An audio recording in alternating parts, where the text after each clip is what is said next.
Chinese വാസ്തുവിദ്യയുടെ മഹത്വവുമായി നിങ്ങളുടെ മുന്നിലേക്ക് എത്തുന്നു ഫെങ് ഷുയി.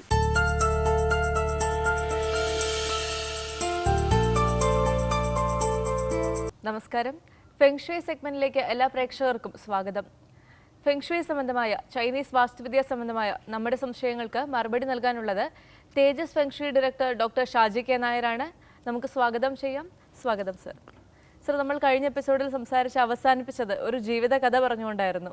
ആ കഥ മുഴുമിപ്പിച്ചിട്ടില്ല. അതറിയാൻ തീർച്ചയായിട്ടും പ്രേക്ഷകർക്ക് താല്പര്യം ഉണ്ടാകും.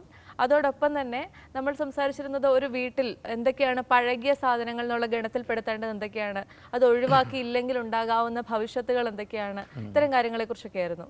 അപ്പോൾ ഇത്രയും ഈ രണ്ട് കാര്യങ്ങളെക്കുറിച്ചും തീർച്ചയായിട്ടും ആ കഥ പറഞ്ഞുകൊണ്ട് ഇത്തരം കാര്യങ്ങളെക്കുറിച്ച് കേൾക്കാൻ താല്പര്യം ഉണ്ടാകും.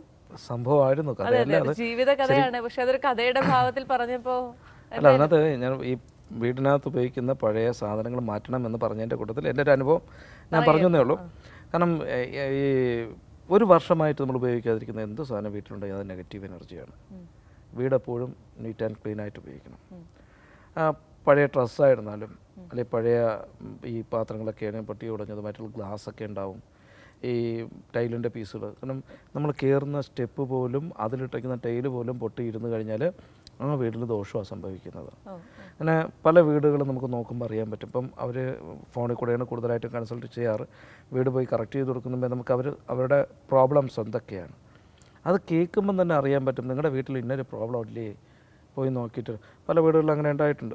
ബാക്കിലെ ഭിത്തി വരെ പിളർന്നിരുന്നിട്ടുണ്ട് പല വീടുകളും. അപ്പം ഈ പ്രോബ്ലം ഉണ്ടാവണമെങ്കിൽ ശ്രദ്ധിക്കപ്പെടാതെ പോവുകയായിരുന്നു. അല്ല, ഈ വീട്ടിലൊരു വ്യക്തിക്ക് ഇന്നൊരു പ്രോബ്ലം ഉണ്ടാവണമെങ്കിൽ അതിൻ്റെ ഒരു ലക്ഷണം നേരത്തെ അവിടെ കാണിച്ചിട്ടുണ്ട്. മനസ്സിലാവുന്നുണ്ടോ? ആ ഒരു ലക്ഷണമാണ് ബാക്കിലത്തെ ഭിത്തി പിളർന്നത്, അല്ലെങ്കിൽ ഫ്രണ്ടിലെ ടൈലിൽ വിള്ളൽ വീണത്, അല്ലെങ്കിൽ നമ്മൾ കയറുന്ന സ്റ്റെപ്പിൽ പ്രോബ്ലം ഉണ്ടാകുന്നത്. ഇതൊക്കെ അതുകൊണ്ട് ഈ പൊട്ടിയതും ഉടഞ്ഞതുമായിട്ടുള്ള സാധനങ്ങളെല്ലാം മാറ്റാൻ പറഞ്ഞതിൻ്റെ കാരണം ഇതൊക്കെ കണ്ടാണ്. നമ്മൾ നല്ല ഫ്ലവർ വേസ് വീട്ടിൽ ഇരിപ്പുണ്ട് അല്ലേ, അതിൻ്റെ എഡ്ജ് പൊട്ടിയാൽ നമ്മൾ സൂപ്പർ ഗ്ലൂ എന്തെങ്കിലും ഒട്ടിച്ചിട്ട് അവിടെ വയ്ക്കാറുണ്ട്. അതൊക്കെ നെഗറ്റീവാണ്. അങ്ങനെയൊന്നും ചെയ്യാൻ പാടില്ല. പൊട്ടിയതങ്ങടുത്ത് കളഞ്ഞേക്കുക, പുതിയത് വാങ്ങിച്ചവിടെ വയ്ക്കുക. പഴയ ഇലക്ട്രോണിക്സ് എക്യുപ്മെൻറ്റ്സ് കാര്യങ്ങളൊക്കെ ഉണ്ട്, പഴയ ഡ്രസ്സുകൾ. ഇപ്പം പല വീടുകളിലും പോയി കഴിഞ്ഞാൽ കുഞ്ഞിലേ അവർ ഉപയോഗിച്ചിരുന്ന ഡ്രസ്സ് പോലും ഇപ്പോഴും സൂക്ഷിച്ച് വെച്ചിട്ടുണ്ട്. അതൊന്നും എൻ്റെ ആവശ്യമില്ല. കാരണം വെച്ചാൽ നെഗറ്റീവായിട്ടുള്ള എഫക്റ്റ് നമുക്ക് എഫക്റ്റ് ചെയ്യും. അപ്പോൾ ഞാനൊരു കാര്യം ചോദിച്ചിട്ട്, ഈ പല വീടുകളിലും ഈ പുതിയ പാത്രങ്ങളൊക്കെ വാങ്ങിച്ചിട്ട് ഒരു വർഷമോ 1-2 വർഷങ്ങളായിട്ട് ഉപയോഗിക്കാതെ വെച്ചിട്ടുണ്ട്. ഉടഞ്ഞതുമായിട്ടാണ് ഞാൻ പറഞ്ഞ പാത്രങ്ങളുടെ കാര്യത്തിൽ. അത്രേ ഉള്ളൂ. ഡ്രസ്സുകളുടെ കാര്യമാണെങ്കിൽ നമ്മൾ പഴയ ഒത്തിരി ഉപയോഗിക്കാതിരിക്കുന്ന പഴയ ഡ്രസ്സുകളുണ്ട്. ഇങ്ങനെയൊക്കെയുള്ള ഈ കല്യാണ സാരിയുടെ കാര്യം കഴിഞ്ഞ പ്രാവശ്യം ഞാൻ പറഞ്ഞത്, ഞാൻ പന്തളം കൊട്ടാരം ലക്ഷ്മിബായി തമ്പുരാട്ടിയുടെ വീട്ടിൽ ഞാൻ പോയി നോക്കുമ്പോൾ സാരി ഉണ്ടോ എന്ന് ചോദിച്ചു. ഉണ്ടെന്ന് പറഞ്ഞാൽ എടുത്ത് കൊണ്ടുവന്ന് ഇങ്ങനെ കയ്യിൽ വെച്ചേക്കുക. ഞാൻ പറഞ്ഞു നൂത്തേന്ന് പറഞ്ഞു. ഈ നൂത്തപ്പോൾ 2 പീസായി 2 കയ്യിലിരിക്കുക. കാരണം അത്രയും വർഷമായിട്ടും അത് എടുക്കാതിരിക്കുന്നൊരവസ്ഥയിലാണ്. അതൊക്കെ ഒത്തിരി നെഗറ്റീവ് എഫക്റ്റ് ഉള്ളതാണ്. അതാണ് ഞാൻ കഴിഞ്ഞ പ്രാവശ്യം പറഞ്ഞു വന്നത്. പല വീടുകളിലും അതുകൊണ്ട് സംഭവിക്കാറുണ്ട്. കല്യാണ സാരി എല്ലാ വീടുകളിലും ഞാൻ പറയുന്നത് നിങ്ങൾക്ക് അതൊരു നെഗറ്റീവാണ്. നിങ്ങളത് ഒന്നുകിൽ കൊച്ചുകുട്ടികൾക്ക് വല്ല പാവാടയോ ബ്ലൗസോ ഒക്കെ തച്ച് കൊടുക്കുക. പക്ഷേ ഇത് ഈ കല്യാണ സാരി എന്ന് പറയുന്നത് മിക്കവാറും എല്ലാ സ്ത്രീകളെ സംബന്ധിച്ചിടത്തോളം അത് ഭയങ്കര അവരുടെ ഒരു ജീവിതത്തിന്റെ ഭാഗമായിട്ട് കണക്കാക്കുന്ന ഒരു സാധനമായിരിക്കും. അതുകൊണ്ട് തുണി അയച്ചു കൊടുക്കുക അല്ലെങ്കിൽ പാവാട അയച്ചു കൊടുക്കുന്ന കല്യാണ സാരിക്ക് ഒരു ഉപയോഗമുണ്ട്. അതെന്താണെന്ന് അറിയാമോ? ഇനി ഒരു വീട്ടിലൊരു കല്യാണ സാരി കല്യാണം കഴിഞ്ഞ് വാങ്ങിച്ചു വെച്ചിട്ട് അതിന് വേറൊരു ഉപയോഗമുണ്ട്. അതറിയാമോ? അതില്ല. ഒന്ന് ചിന്തിച്ചു നോക്കിയേ. അതിന് അടുത്ത തലമുറക്ക് ഉപയോഗിക്കാൻ ഒരിക്കലുമല്ല. സാറിന് സ്ത്രീകൾ മരണപ്പെടുമ്പോൾ കല്യാണ സാരി എടുത്താൽ പുതപ്പിക്കാറ് പഴയ ചടങ്ങനുസരിച്ച്. അപ്പോൾ നമ്മുടെ ഉപബോധ മനസ്സിനറിയാം എനിക്ക് ഇതിന് വേണ്ടി ഇത് വച്ചേക്കുന്നതെന്നറിയാം. അപ്പോൾ ശരി, ഞാൻ മരണപ്പെടും, എനിക്ക് വേണ്ടി എൻ്റെ ബോഡിയിൽ പുതപ്പിക്കുവാൻ ഒരു പട്ടും ഒരു മുണ്ടും, പട്ടും കച്ച എന്നൊക്കെ പറയും, അതൊന്ന് വാങ്ങി ഇപ്പോഴേ അങ്ങ് കുട്ടികളെ ഏൽപ്പിച്ചു കഴിഞ്ഞാൽ നമ്മുടെ മാനസികാവസ്ഥ എന്തായിരിക്കും? അടുത്ത കുട്ടികളുടെ മാനസികാവസ്ഥ എന്തായിരിക്കും? അത് നമ്മുടെ ഉപബോധ മനസ്സിലുണ്ട്. അതുകൊണ്ടാണ് കല്യാണ സാരി ഉടുത്ത് കീറി നശിപ്പിച്ച് കളയുക. കല്യാണത്തിൻ്റെ ഓർമ്മയ്ക്ക് വേണ്ടി കുട്ടികളുണ്ടാവും, അത് മതി. അപ്പം ഇത് അങ്ങനെ ചില വീടുകളിലൊക്കെ ചെന്നാൽ അത് എടുക്കാറേ ഇല്ല അവർ. അതൊക്കെ എടുത്ത് വെയിലത്തിട്ട് ഉണക്കി അത് നമ്മളെടുത്ത് ഉപയോഗിക്കാൻ പറ്റാത്തതാണെങ്കിൽ ആഴ്ചയിലൊരിക്കയോ മാസത്തിലൊരിക്കയോ വെയിലത്ത് കൊണ്ട് കാണിച്ച്, കാരണം അതിനകത്തുള്ള നെഗറ്റീവ് എനർജി കുറേ ഡിസ്ചാർജ് ചെയ്തിട്ട് എടുത്ത് വെച്ച് ഉപയോഗിക്കാം. പിന്നെ ഇതേപോലെ തന്നെ കഴിഞ്ഞ എപ്പിസോഡിൽ പറഞ്ഞിട്ടുള്ള ഇലക്ട്രോണിക്സ് എക്യുപ്മെൻറ്റ്സ് ഒക്കെ നമുക്ക് ദോഷമായിട്ട് വരുന്നതാണ്. ഉപയോഗിക്കാതിരിക്കും. അത്രയും സ്ഥലം ഓരോ വീടുകളിൽ ചെല്ലുമ്പോൾ 2-3 ഫ്രിഡ്ജാണുള്ളത്. പഴയ ആദ്യത്തെ ഒരു ഫ്രിഡ്ജ് ഉണ്ടാവും, രണ്ടാം വേറെ ഒന്നുണ്ടാവും, മൂന്നാമത് പുതിയത് ഇപ്പോൾ ഉപയോഗിക്കുന്നുണ്ടാവും. അത് കുഴപ്പമില്ല സാർ, അത് വർക്ക് ചെയ്യുന്നതാണ്. ഞാൻ പിന്നെ എന്താ വർക്ക് ചെയ്യാത്തത്? അല്ല, അത് ഇതിന് എന്തെങ്കിലും കംപ്ലയിൻറ്റ് വരുമ്പോൾ, അത് പുതിയ ഫ്രിഡ്ജിന് കംപ്ലയിൻറ്റ് വരുമ്പോൾ അത് ഉപയോഗിക്കാൻ വെച്ചേക്കുന്നതാണ്. മനസ്സിലായി? അത്രയും സ്പേസ് അവിടെ നഷ്ടപ്പെട്ടു പോവുകയാണ് ചെയ്യുന്നത്. അങ്ങനെയുള്ള ഐറ്റങ്ങൾ ഏതെങ്കിലും ചെരുപ്പുകളുടെ കഥ പറയണമെങ്കിൽ വീടിനടുത്തോട്ട് ചെരുപ്പ് ഇങ്ങനെ നീക്കിയിട്ടാണ് നമ്മൾ വീട്ടിൽ കയറുന്നത്. പല വീടുകളിലും ഇങ്ങനെ നിരന്ന് കിടക്കും ചെരുപ്പ്. അത് ഉപയോഗിക്കുക, ഇറങ്ങിയിട്ട് ഏതാ ഇടേണ്ടത് ഇങ്ങനെ നോക്കും, എന്നിട്ട് ഇഷ്ടമുള്ള എടുത്തിട്ടുണ്ട്. ഇതൊക്കെ ചെരുപ്പുകളൊക്കെ നമുക്ക് എവിടെയെങ്കിലും ഒരിടത്ത് വീട്ടിലോട്ട് കയറി പോകുമ്പോൾ കാണാത്ത രീതിയിൽ സൈഡിലോട്ട് ഒരു ഷൂ റാക്ക് റെഡിയാക്കി വെച്ചിട്ട് അതിനകത്ത് വയ്ക്കണം. അതൊന്നും പ്രദർശിപ്പിച്ചിടാനൊന്നും പാടില്ല. അത് ഫ്ലാറ്റുകളിലാണ് ഏറ്റവും കൂടുതൽ ഞാൻ അതിനെക്കുറിച്ച് കണ്ടിട്ടുള്ളത്. ഇപ്പം ബോംബെയിലും ബാംഗ്ലൂരൊക്കെ പോകുമ്പോൾ ഫ്ലാറ്റിൻ്റെ ഫ്രണ്ടിൽ ചെന്ന് കയറി ഏത് വഴി കയറണം എന്ന് നോക്കേണ്ടി വരും. കാരണം ഇങ്ങനെ ഫ്രണ്ടിൽ നിരന്ന് കിടക്കും. അങ്ങനെയുള്ള ഫ്ലാറ്റുകളൊക്കെയാണ് ഏറ്റവും കൂടുതൽ. കാരണം ഇങ്ങനെയുള്ള ഇതൊക്കെ ഇങ്ങനെയുള്ള കുറേ കാര്യങ്ങൾ നമ്മുടെ ജീവിതത്തിൽ നമ്മൾ കണ്ടിട്ടും കാണാത്ത രീതിയിൽ പോകുന്ന കുറേ കാര്യങ്ങളുണ്ട്. പണ്ടുള്ള വീടുകൾ ശ്രദ്ധിച്ചറിയാൻ പറ്റും. വീട്ടിൽ ഡെയിലി രാവിലെയും വൈകുന്നേരവും ഓരോക്കെ തൂത്ത് റെഡിയാക്കി എടുത്തിട്ട് ചാണകം കലക്കി ഫുള്ളായിട്ട് തളിക്കും അല്ലേ? ആ വീട്ടിൽ താമസിക്കുന്ന ആർക്കെങ്കിലും എന്തെങ്കിലും അസുഖം ഉണ്ടായിട്ടുണ്ടോ?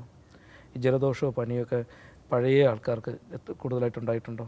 ആർക്കും ഉണ്ടാകത്തില്ല. കാരണം ഈ അവരുടെ ആചാര രീതിയാണത്. കൃത്യമായിട്ട് വീടിന് ഡെയിലി രാവിലെയും വൈകുന്നേരവും അടിച്ചു വാരി ഈ തളിച്ച് റെഡിയാക്കി എടുത്ത് ഇതെല്ലാം ചെയ്യുമ്പോൾ ആ ചാണകം കലക്കി തളിക്കുമ്പോൾ ബാക്ടീരിയ, വൈറസ് എന്നിവയെ ബ്ലോക്ക് ചെയ്യാനുള്ള കഴിവാണ് അതിനകത്തുള്ളത്. മനസ്സിലാവുന്നുണ്ടോ? ഇന്നത്തെ വീട്ടിൽ ചാണകം കലക്കി തളിക്കാൻ പറ്റുമോ?